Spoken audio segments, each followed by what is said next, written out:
తాబేలు మరియు పక్షి. గోదావరి నది ఒడ్డున ఉన్న చెట్టు నీడలో తాబేలు విశ్రాంతి తీసుకోవడానికి వచ్చింది.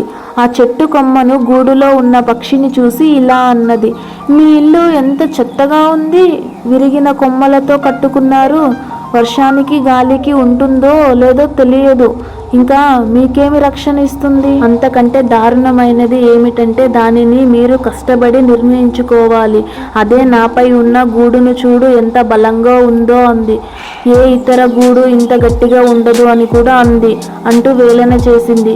తాబేలు మాటలు విన్న పక్షి ఇలా చెప్పింది, నేను కట్టుకున్న గూడులో నాతో పాటు నా కుటుంబం మొత్తం ఉండడానికి చోటు ఉంది. కానీ నీ గూడు నీకు తప్ప ఇంకా ఎవరికి రక్షణ ఇవ్వలేదు. నువ్వు తిరగబడితే నీ ప్రాణాన్ని రక్షించలేదు. నీ గూడుతో పోల్చుకుంటే నా గూడు ఎంతో విలువైనది అని బదులిచ్చింది. నీతి, అందరికంటే మనమే గొప్ప అనుకోకూడదు. ఎవరికి ఉండేది వారికి ఉంటుంది.